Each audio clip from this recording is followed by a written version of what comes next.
साथियों, कहते हैं कि एक बीएससी स्टूडेंट और एक एमबीबीएस स्टूडेंट में सबसे बारीक अंतर होता है फिजिक्स की नॉलेज का। अगर आपकी फिजिक्स के ऊपर पकड़ जबरदस्त है तो आप एक टॉप क्लास डॉक्टर बनेंगे, वरना आप बीएससी या बीएससी नर्सिंग करेंगे। उसी फिजिक्स के गुत्थी को सुलझाने के लिए मैं आज आपको ऐसे 7 क्रांतिकारी सूत्र देने वाला हूं जिससे आपकी फिजिक्स बेहतर नहीं सबसे बेहतरीन बनेगी। तो इस वीडियो को पूरा देखना है, नोट डाउन कर। साथियों, एक बात हमेशा याद रखिए कि दुनिया में हर तूफान को रोका जा सकता है, लेकिन कर्मों के तूफान को रोकना लगभग नामुमकिन है। इस दुनिया में कोई भी ऐसी दीवार नहीं बनी जो कर्मों के तूफान को रोक पाए, और इसलिए किस्मत के दरवाजे पर सर पीटने से कई गुना बेहतर है कि आप कर्मों का ऐसा तूफान पैदा करें कि दरवाजे और दीवारें सब कुछ आपके लिए खुल जाए। तो शुरू करते हैं 7 revolutionary formulas to make your physics not a subject but a super subject for you forever. तो सबसे पहला सूत्र यह है कि बेसिक मैथमेटिक्स को अपना बेस बनाइए। देखिए, आपको समझना पड़ेगा कि फिजिक्स और मैथमेटिक्स अपने आप में भाई बहन की तरह है। अगर आपकी मैथमेटिक्स के ऊपर एक अच्छी पकड़ नहीं है तो आप कभी भी फिजिक्स में कंफर्टेबल नहीं हो पाएंगे। आपको पता है, जी एडवांस में तो क्वेश्चन ही ऐसे आते हैं कि अगर आपको मैथ्स नहीं आती है तो आप फिजिक्स का कोई क्वेश्चन सॉल्व तक नहीं कर सकते। नीट वाले स्टूडेंट्स में मैंने अक्सर देखा है कि जो बच्चे हमें स्टार्टिंग में ज्वाइन कर लेते हैं, बैच शुरू जब होता है उसी वक्त ज्वाइन कर लेते हैं, उनकी फिजिक्स हमेशा अच्छी रहती है। उसके पीछे रीजन ये है कि वो स्टूडेंट वेक्टर्स और बेसिक मैथमेटिक्स में अच्छा खासा टाइम इन्वेस्ट करते हैं जो फिजिक्स का बेस है। तो उनका बेस स्ट्रांग हो जाता है और वो फिजिक्स में हमेशा अच्छा स्कोर कर पाते हैं। आपको पता होना चाहिए कि दुनिया में जो मंजिल, जो बिल्डिंग, जो इमारत जितनी ऊंची होती है उसकी नींव उतनी ही गहरी होती है। फिजिक्स की नींव बेसिक मैथमेटिक्स और वेक्टर से बनती है। इन दोनों चैप्टर्स के ऊपर आपको सिंसियरली काम करना पड़ेगा ताकि आप फॉर्मूले को रटना बंद कर और कॉन्सेप्चुअल क्लैरिटी के साथ में फिजिक्स के न्यूमेरिकल पूरे कॉन्फिडेंस के साथ में सॉल्व कर पाए। Invest in the basic mathematics. In 2 chapters का रिटर्न आपको साल भर जबरदस्त तरीके से मिलने वाला है। Invest in these chapters right now. दूसरा सूत्र यह है कि make the solved examples your solution. मैंने ऐसा देखा है कि बहुत सारे स्टूडेंट ऐसे होते हैं जो कहते हैं कि सर हमने मॉड्यूल पढ़ लिया, हमने लेक्चर अटेंड कर लिया, हमने सब कुछ कर लिया, बट फिर भी जब हम लोग पीवाईक्यू देखते हैं, प्रैक्टिस प्रॉब्लम देखते हैं, हमसे होती नहीं है, सॉल्व ही नहीं कर पाते हैं। देखिए, उसका सबसे बड़ा सॉल्यूशन ये है कि आप सॉल्व्ड एग्जाम्पल को अपना सबसे अच्छा दोस्त बनाइए। मैंने देखा है कि देखिए, मैंने अपनी हमेशा हर वीडियो में अपना फोकस रखा है एवरेज स्टूडेंट्स को। मैंने जिंदगी में कभी भी टॉपर्स को रैंकर्स बनाने के ऊपर काम नहीं किया। मैंने हमेशा काम किया है कि एवरेज को रैंकर्स बनाया जाए, क्योंकि टॉपर को रैंकर कोई भी बना सकता है। टीचर वो है जो एवरेज को रैंकर्स बनाए। मैं जब भी किसी एवरेज स्टूडेंट को फिजिक्स में देखता हूं, मैं उससे कहता हूं कि आपको कुछ नहीं करना है। अगर आप पीवाईक्यूज या प्रैक्टिस प्रॉब्लम सॉल्व नहीं कर पा रहे हैं तो आप सॉल्व्ड एग्जाम्पल्स पढ़िए। 1 नहीं, 2 नहीं, 3 नहीं, 4 नहीं, 40 नहीं, 50 तक पढ़िए। धीरे धीरे आपके दिमाग में ऐसा पैटर्न सेट हो जाएगा कि आपको पता लग जाएगा कि जब क्वेश्चन की लैंग्वेज ये होती है तो सॉल्व ऐसे होता है, जब क्वेश्चन की लैंग्वेज ये होती है तो सॉल्व ऐसे होता है। सॉल्व्ड एग्जाम्पल्स आपकी प्रॉब्लम को सॉल्व कर सकते हैं, इस बात को समझ जाइए। जैसे आप 50-60 सॉल्व्ड एग्जाम्पल पढ़ेंगे तो उसके बाद आप 50-60 क्वेश्चन आसानी से सॉल्व कर सकते हैं। तो मैं जानता हूं कि फिजिक्स एक प्रैक्टिस का खेल है, और जैसे आप ड्राइविंग, स्विमिंग किताब को पढ़कर नहीं सीख सकते, वैसे आप फिजिक्स भी नहीं सीख सकते। लेकिन उसके बावजूद मैंने सॉल्व्ड एग्जाम्पल्स को फिजिक्स इंप्रूव करने के लिए सबसे जबरदस्त तरीका माना है, और जब इस स्टूडेंट को सजेस्ट किया है उनकी फिजिक्स इंप्रूव हुई है। तो अगर आप फिजिक्स की थ्योरी पढ़ने के बाद क्वेश्चन में अप्लाई नहीं कर पाते हैं, क्वेश्चन सॉल्व नहीं कर पाते हैं, make the solved examples your solution. They will prove out to be the most amazing solutions. Theory पढ़ लिया है, क्वेश्चन नहीं हो रहा है, सॉल्व्ड एग्जाम्पल्स पढ़िए। जितने ज्यादा पढ़ेंगे उतना बेटर नेटवर्क क्रिएट होगा, जिससे आप किसी भी क्वेश्चन को जो उससे कोरिलेटेड है चुटकी में सॉल्व कर पाएंगे। देखिए, तीसरा सबसे इंपॉर्टेंट सूत्र है कि फिजिक्स को समय दीजिए। क्या होता है कि बायोलॉजी में 40 नंबर लाने के लिए आपको सिर्फ 2 घंटे पढ़ना पड़ता है, लेकिन फिजिक्स में अगर टेस्ट में आपको 40 नंबर चाहिए तो आपको पूरे 2 दिन पढ़ना पड़ता है। और यही अंतर है जो आपको फिजिक्स पढ़ने से रोक लेता है। स्टूडेंट क्या करते हैं कि वो टेस्ट के 2-3 दिन पहले से पढ़ना स्टार्ट करते हैं। इसलिए कि उनकी अपने बैचमेट्स के बीच में, अपने पेरेंट्स के बीच में और अपने टीचर्स के सामने इज्जत बनी रहे। याद रखिए कि घाव को ढकने से कभी घाव ठीक नहीं होता है। अगर आप चीजें इंप्रूव करना चाहते हैं तो आपको उसके ऊपर मेहनत करनी पड़ेगी। आप सिर्फ अपनी इज्जत बचाने के लिए अगर मेहनत करते रहेंगे तो आपकी इज्जत कभी नहीं बन पाएगी। फिजिक्स समय मांगती है, फिजिक्स एफर्ट मांगती है। हमेशा हमेशा 3:2:1 का रेशियो फॉलो करिए। मतलब अगर आप एक हफ्ते में अगर आप 42 आवर्स पढ़ते हैं, मतलब अगर आप 7 दिन में हर एक दिन 6 घंटे पढ़ते हैं, 42 आवर्स टोटल पढ़ते हैं, तो उसमें आपको 21 घंटे फिजिक्स को देने हैं, 14 घंटे केमिस्ट्री को देने हैं और बचे हुए 7 घंटे बायोलॉजी को देने हैं। बायोलॉजी कितना टाइम काफ़ी है। बेसिकली जो आप टेस्ट से 2-3 दिन पहले पढ़ते हैं तो आप बायोलॉजी को सिर्फ इतना ही टाइम दे रहे होते हैं। और ये समझ जाइए कि फिजिक्स बिना टाइम दिए इंप्रूव नहीं होने वाली है। बायोलॉजी के साथ में सबसे बड़ी दिक्कत क्या है, बायोलॉजी और ऑर्गेनिक और इनऑर्गेनिक केमिस्ट्री ये बेवफा है। फिजिक्स अगर एक बार आपको समझ आ गई तो जिंदगी भर आपका साथ निभाने वाली है। लेकिन आपके साथ में दिक्कत क्या है, आपके साथ में दिक्कत यह है कि मेरा दिल जिस दिल पे फिदा है वो एक बेवफा है। आपका दिल फिदा है बायोलॉजी के ऊपर, जिसको आपको बार बार पढ़ना पड़ेगा। अगर आपने उसको 20 दिन भी नहीं पढ़ा तो वापस से वो आपको छोड़ के चली जाएगी। फिजिक्स ऐसा नहीं करती है, वो आखिर तक वफा निभाती है। जरूरी है कि उसको समय दिया जाए, समय देना पड़ेगा और टेस्ट से 2-3 दिन पहले नहीं, शुरू से देना पड़ेगा। देखिए, चौथा सबसे इंपॉर्टेंट सूत्र यह है कि इन्वेस्ट वाइजली। मैं कई लोगों को देखता हूं और उनसे पूछता हूं कि तुम फिजिक्स पढ़ रहे हो? वो कहते हैं हाँ। क्या पढ़ रहे हो? बोले इलास्टिसिटी। वो पिछले 7 दिन से, 8 दिन से, 10 दिन से अगर सिर्फ इलास्टिसिटी पढ़ रहा है, जिस चैप्टर की वैल्यू और बाकी चैप्टर के साथ में कॉन्सेप्ट कनेक्शन लगभग 0 है, आप क्या मानते हैं? क्या वो वाइजली इन्वेस्ट कर रहा है? हर एक सब्जेक्ट में कुछ हाई वेटेज टॉपिक्स होते हैं, कुछ लो वेटेज टॉपिक्स होते हैं। आपकी स्क्रीन पर आपके सामने दिख रहे हैं। हमेशा हमेशा सबसे पहले उन चैप्टर्स को आइसोलेट करिए जो मैंने आपके लिए यहां पर आइसोलेट कर दिए हैं, जो इंपॉर्टेंट है, जिनमें आप थोड़ा एफर्ट लगाकर ज्यादा मार्क्स ले सकते हैं। तो सबसे पहले जो आपकी स्क्रीन पर दिख रहे हैं वो है लो इनपुट हाई वेटेज टॉपिक्स, जिनमें आपको एफर्ट कम डालना है लेकिन आउटपुट बहुत अच्छा मिलेगा। सेकंड नंबर पर आपको दिख रहे हैं हाई इनपुट हाई वेटेज, थोड़ा एफर्ट ज्यादा लगेगा लेकिन इनका आउटपुट बहुत जबरदस्त है। तीसरे नंबर पर ऐसे टॉपिक हैं जिनका आउटपुट भी लो है लेकिन एफर्ट भी लो है, कोई खास फर्क नहीं पड़ेगा, वेटेज भी लो है तो एफर्ट भी कम है। चौथे नंबर पर वो टॉपिक्स हैं जो एफर्ट तो बहुत ज्यादा मांगेंगे लेकिन देंगे कुछ नहीं। तो इन्वेस्ट वाइजली। ये बहुत जरूरी है कि फिजिक्स में आप स्टार्टिंग बेसिक मैथमेटिक्स वेक्टर्स के बाद में किन टॉपिक्स के ऊपर ध्यान देना है, तो इन टॉपिक्स के ऊपर ध्यान देना है जो हाई वेटेज वाले हैं, ताकि आपका इन्वेस्टमेंट अच्छा रिटर्न देके जाए। पांचवा सूत्र है कि फिजिक्स एक प्रोसेस है, एक इंसिडेंट नहीं है, और हर एक प्रोसेस का स्पेसिफिक टाइम आता है।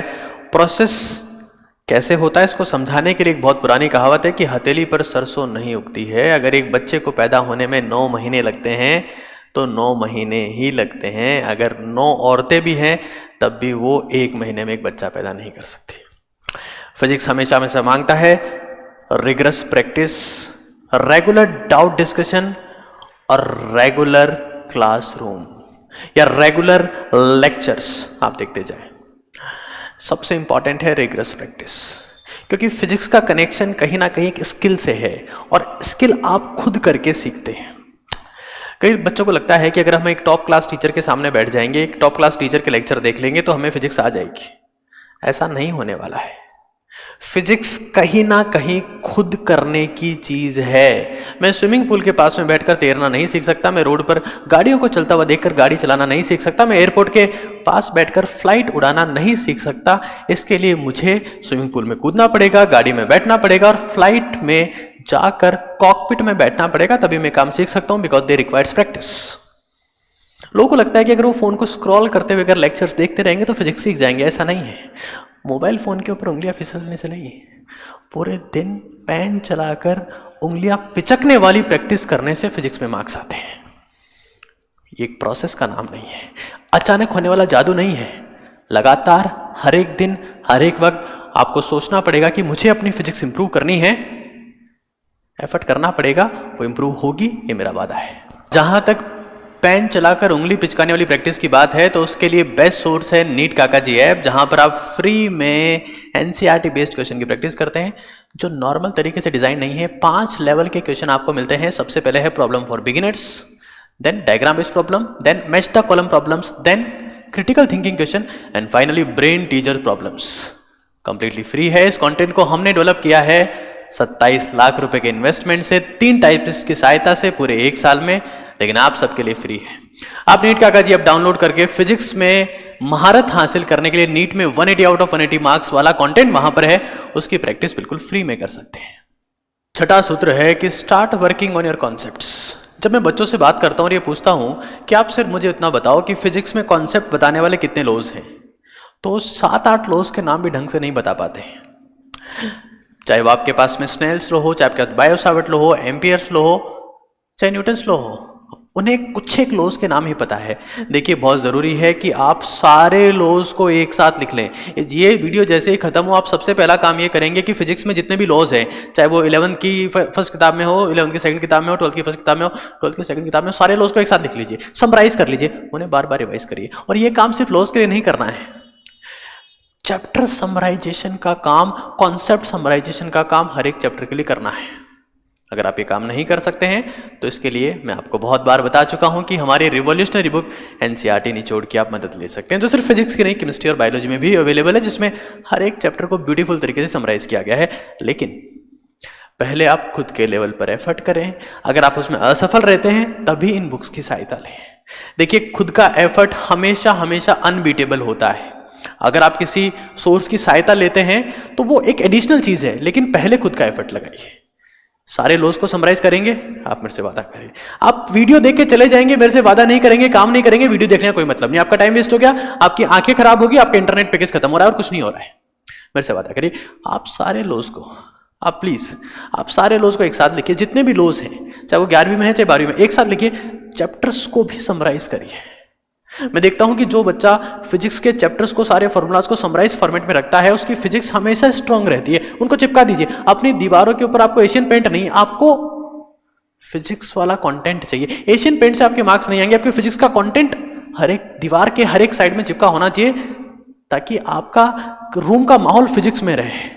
तो बारी है 7वें सूत्र की, जो सबसे महत्वपूर्ण, सबसे इंपॉर्टेंट सूत्र है, और वो ये है कि शुरू वाले 6 सूत्रों में भरोसा रखिए। अगर आप ये काम करेंगे तो उसके बाद में आपको 7वें सूत्र की जरूरत ही नहीं है, आपको किसी और ट्रिप्स की जरूरत ही नहीं है, आपको इसी चीज के ऊपर काम करना है। भरोसा रखिए, उन 6 पॉइंट्स के ऊपर सिंसियरली काम करिए, और मैं इस चीज के लिए 200% श्योर हूं कि आपका फिजिक्स में स्कोर इस साल अमेजिंग रहने वाला है। जो खो चुके उम्मीद अपने धुलने की भी उन खाली बर्तनों को भर के बताएगा। मौसम चाहे जितना खराब हो, अपने मंजिल की उड़ान भर के बताएगा। मेरे हालात कहते हैं कि तू वापस लौट जा, मेरा हौसला कहता है कि तू करके दिखाएगा। ये वीडियो सिर्फ ऐसे लोगों के लिए जिनका हौसला आज भी उसी जगह पर है, जिनका हौसला आज भी अडिग है, अटल है, जिनका हौसला उनसे आज भी कहता है कि तू करके दिखाएगा।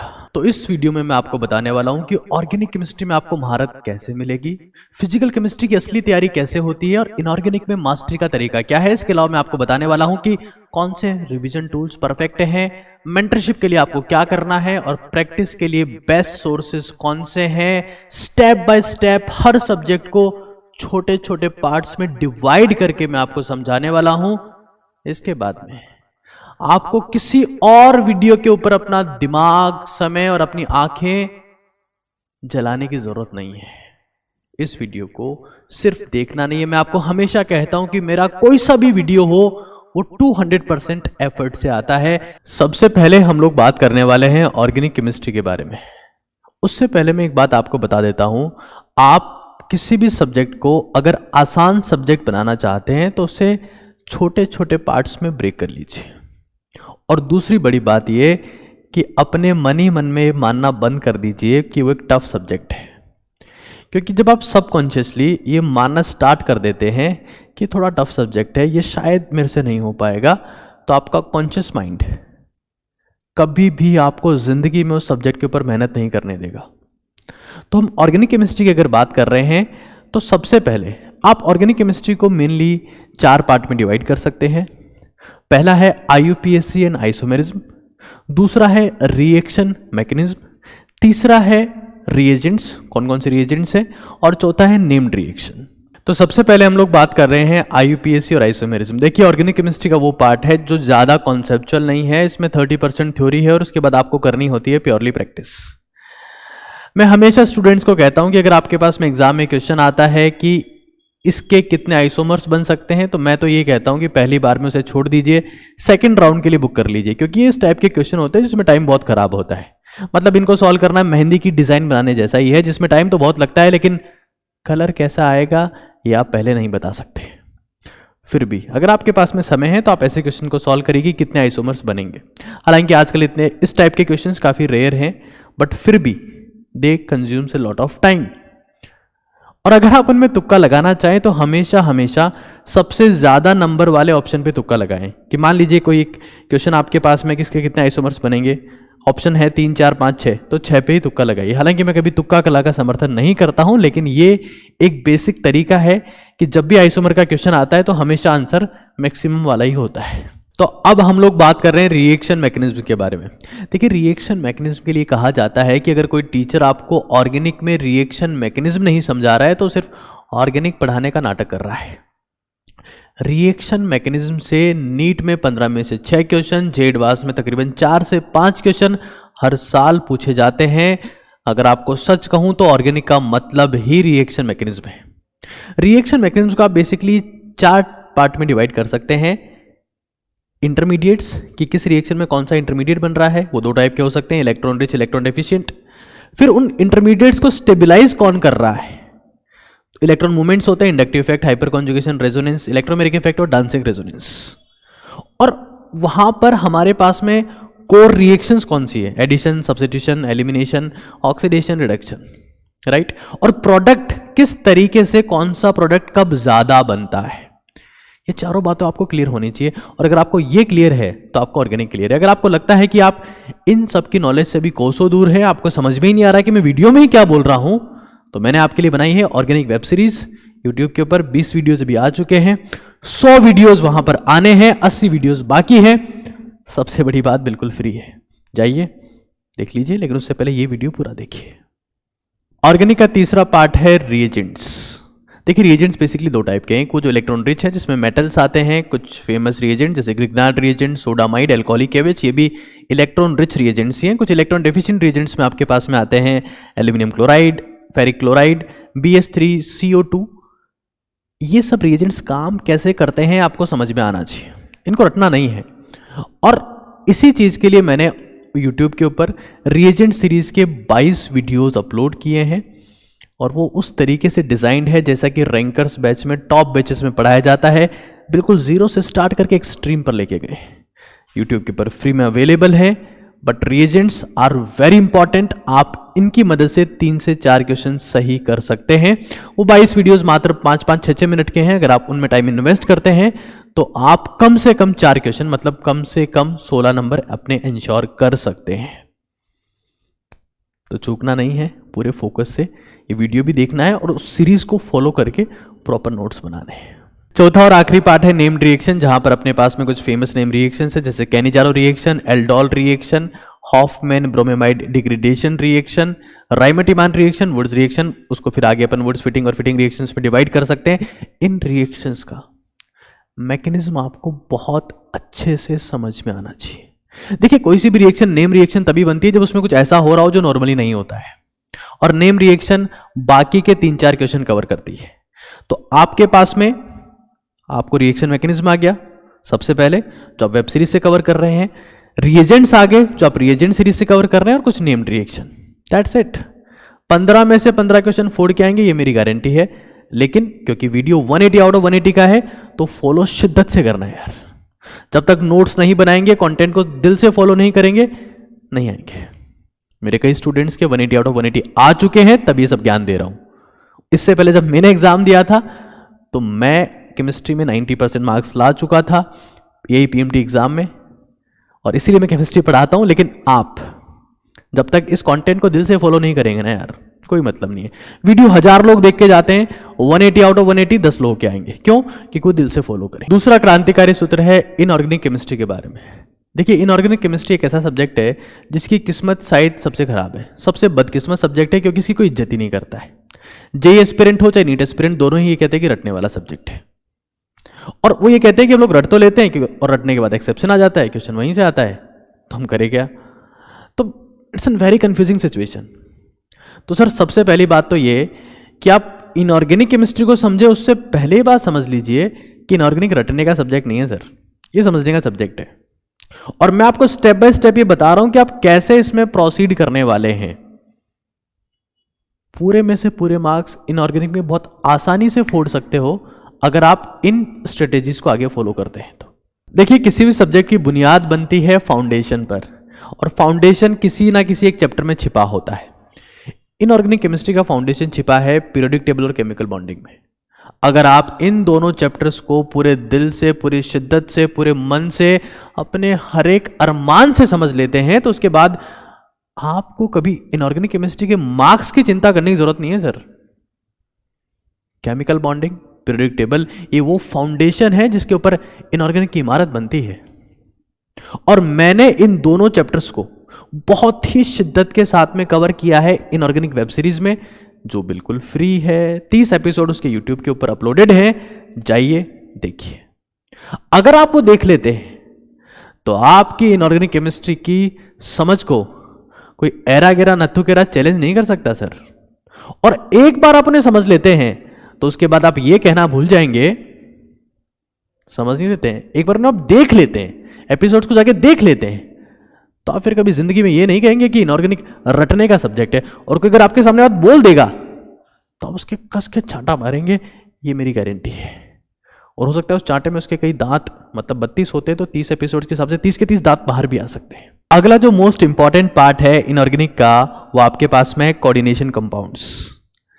एक वक्त था नहीं, आज भी है, जब केमिकल बॉन्डिंग से 2 क्वेश्चन आते थे तो कोऑर्डिनेशन कंपाउंड से 4 आते थे, और जब कोऑर्डिनेशन कंपाउंड से 2 आते थे तो केमिकल बॉन्डिंग से 4 आते थे।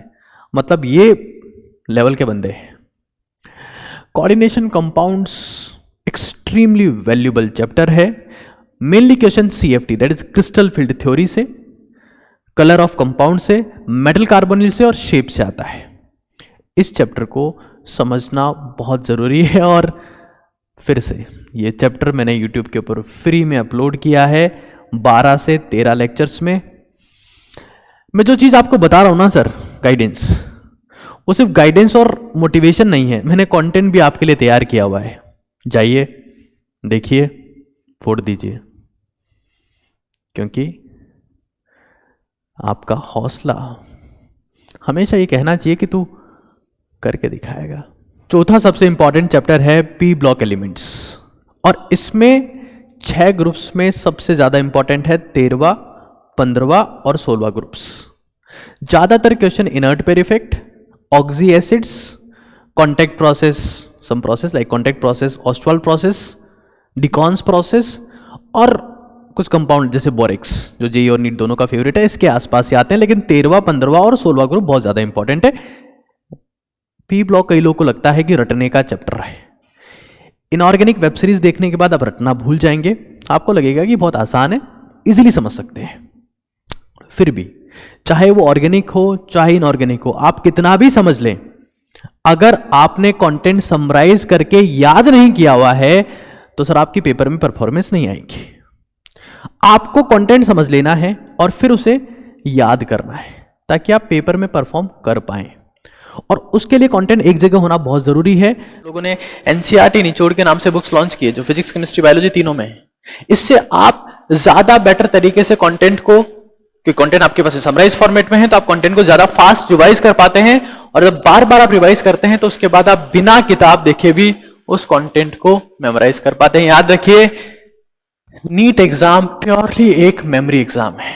मैं आपको पहले भी कह चुका हूं, एनसीईआरटी निचोड़ केमिस्ट्री की हमने कंटेंट को पूरा समराइज वहां पर किया हुआ है ताकि आप एक चैप्टर को एक पेज से रिवाइज कर पाए। अमेजॉन और फ्लिपकार्ट दोनों पर अवेलेबल है, आप इसे भी यूज कर सकते हैं। एस ब्लॉक से ज्यादातर क्वेश्चन पेरोक्साइड्स, सुपर ऑक्साइड्स, कार्बोनेट्स और सल्फेट्स की सॉल्युबिलिटी और कुछ कंपाउंड जैसे plaster of Paris, bleaching powder और बेकिंग सोडा के आसपास आपके पास घूमते नजर आते हैं। इनऑर्गेनिक वेब सीरीज में एस ब्लॉक के ज्यादातर कॉन्सेप्ट कवर हो जाएंगे। उसके बाद एस ब्लॉक एलिमेंट्स को आपको सिर्फ एक बार एनसीईआरटी रीड करना है, दैट्स इट। अगर डीएनएफ ब्लॉक की बात की जाए तो डीएनएफ ब्लॉक में ज्यादातर question lanthanide contraction, magnetic properties, oxidation state और K2CR27 और KMnO4 के कलर पर आते हैं कि उनका कलर चार्ज ट्रांसफर की वजह से होता है। मैं एक एमसीक्यू भी आपका सोल्व कर रहा हूं इस वीडियो में। तो बहुत सिंपल सी चीज है, कोई खास बात यहां पर नहीं है। मैं बहुत जल्दी डीएनएफ ब्लॉक पे ऊपर भी एक वीडियो पूरा अपलोड कर दूंगा, वन शॉट 4 घंटे के आसपास का, आप उसे देख सकते हैं।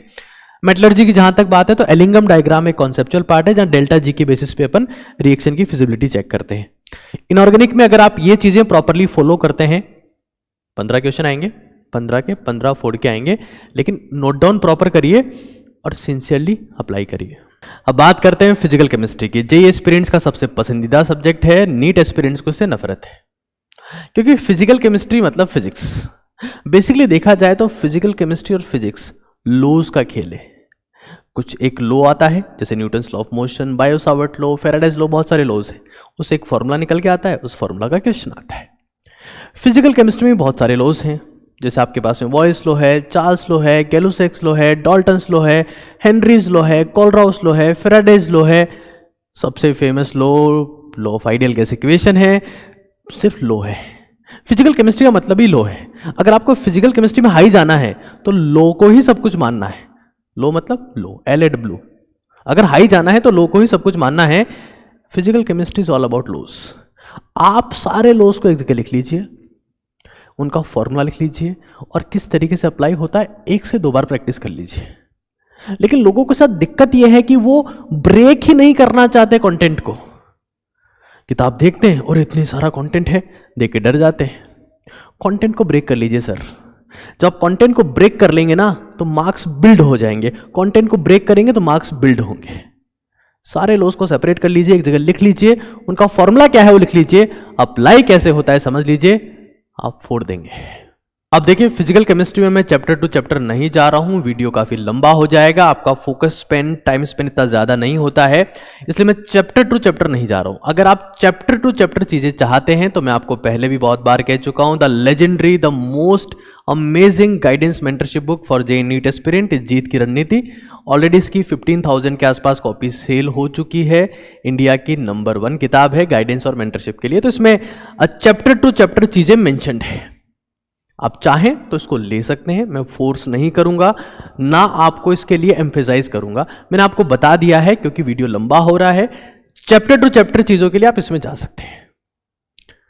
साथियों, अपनी समस्याओं का रोना बंद कीजिए और अपनी तकलीफों से खुद लड़ना शुरू कीजिए, क्योंकि जिन्हें आप अपना साथी समझते हैं वो शमशान से आगे तक नहीं जा पाएंगे।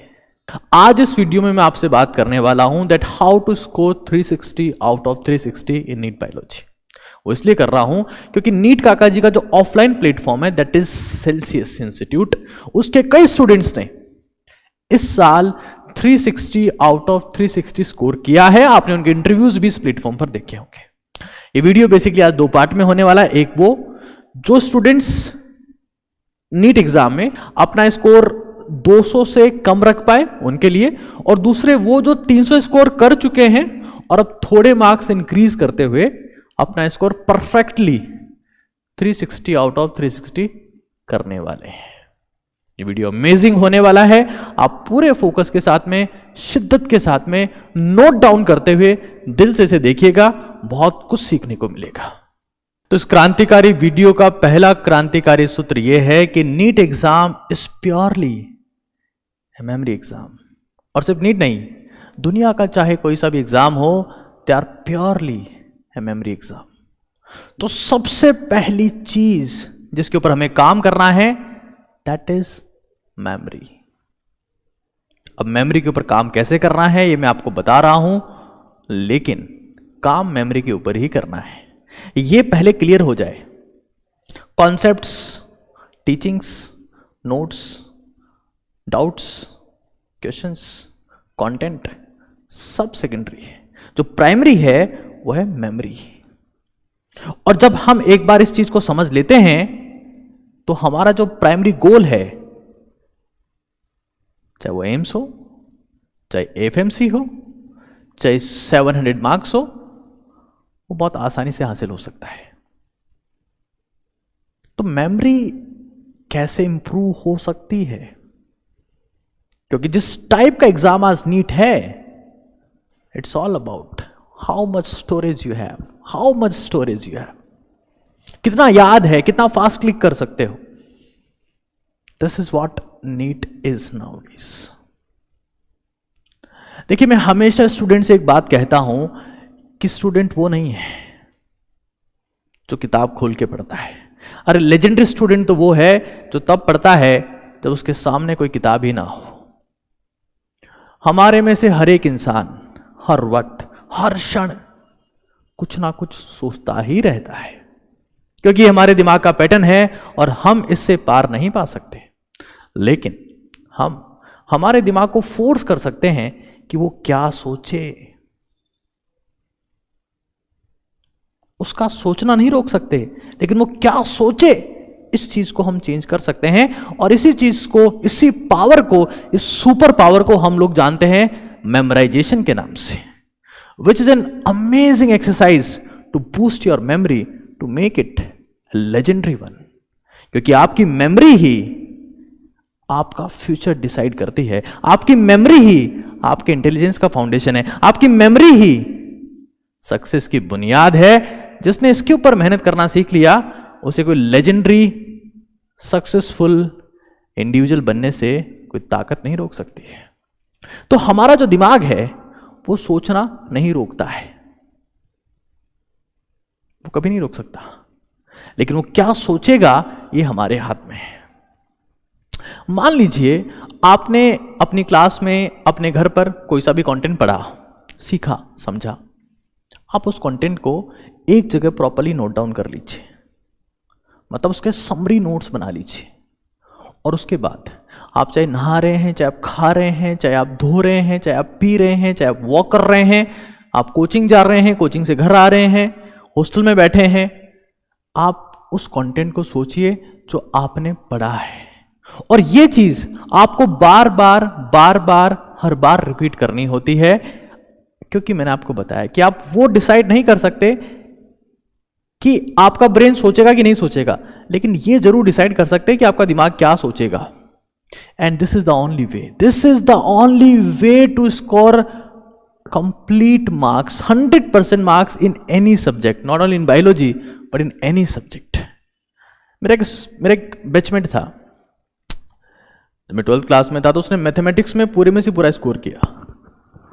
मैंने उससे पूछा कि तुम्हारा स्कोर कैसा है, तो उसने मुझे कहा कि मैं बहुत सारे क्वेश्चंस ऐसे हैं जिनको एक बार में सॉल्व नहीं कर सकते, मैंने उनको याद किया हुआ है। आप सोचिए, जब मैथमेटिक्स जैसे सब्जेक्ट में बहुत जगह याद करने की जरूरत पड़ती है, तो बायोलॉजी तो चीज ही क्या है। Memorisation is the ultra power.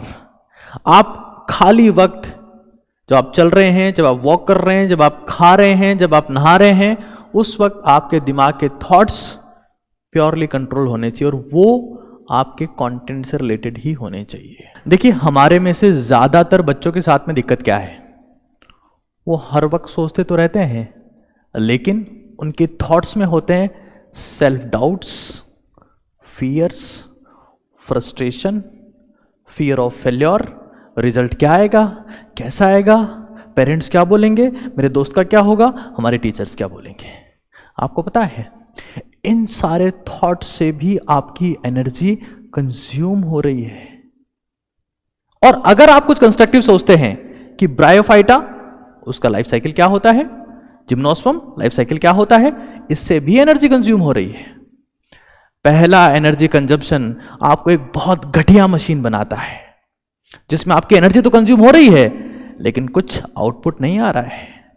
लेकिन सेकंड प्रोसेस, जिसमें आप कुछ कंस्ट्रक्टिव सोच रहे हैं, एनर्जी उसमें भी कंज्यूम हो रही है, लेकिन उसमें आप अपने रिजल्ट को बना रहे हैं, अपने सेल्फ डाउट्स को दूर कर रहे हैं, अपने फियर्स को खत्म कर रहे हैं और पहुंच रहे हैं अपने उस गोल की तरफ जो आपका एक सपना है। आप डिसाइड करिए कि आपको कॉन्शियसली सोचना है, कुछ प्रोडक्टिव करना है, या अनकॉन्शियसली जीते हुए सिर्फ फ्रस्ट्रेशन, सेल्फ डाउट्स और डिप्रेशन में ही खुद को खत्म कर लेना है। क्योंकि आपका दिमाग सोचना नहीं रोक सकता है, लेकिन क्या सोचना है ये आपको डिसाइड करना है। और वही एक नॉर्मल और एक अल्ट्रा सक्सेसफुल स्टूडेंट में बेसिक डिफरेंस होता है।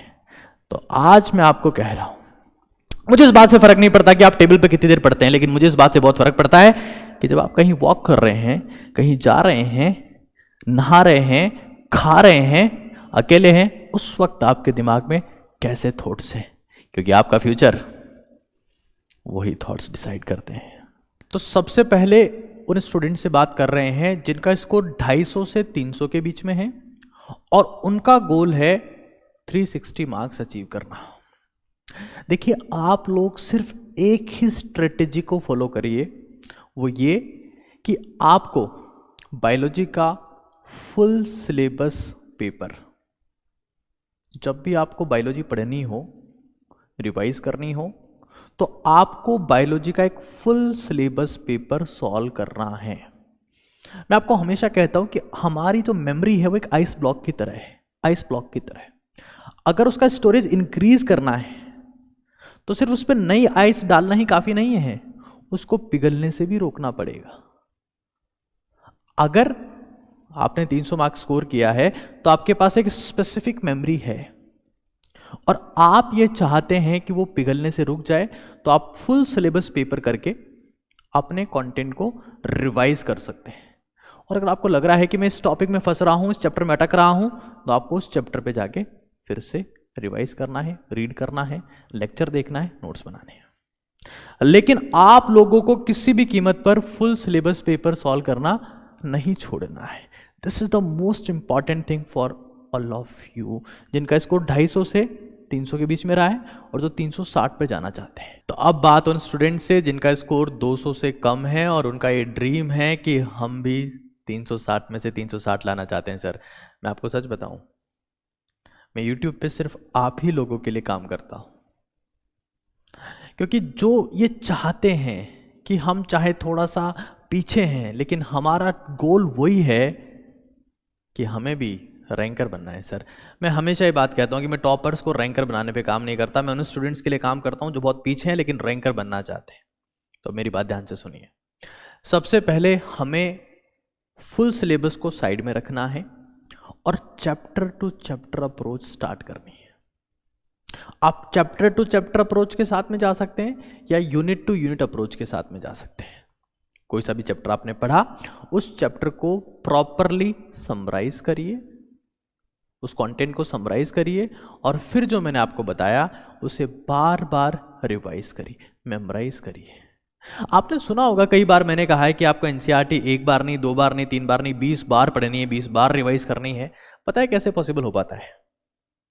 जब आपका कंटेंट एक जगह समराइज्ड हो और फिर उस समराइज्ड कंटेंट का मेमोराइजेशन हो। कई बार मुझसे स्टूडेंट ये भी पूछते हैं कि सर, ये कंटेंट समराइजेशन हमसे हो ही नहीं पाता, हमें लगता है सब कुछ इंपॉर्टेंट है। तो कई बार मैंने आपको पहले भी बताया है कि जो एनसीईआरटी है वो तकरीबन 650 पेजेस हैं। उन पेजेस को हमने एनसीईआरटी निचोड़ बायोलॉजी के थ्रू सिर्फ 200 में कन्वर्ट कर दिया है।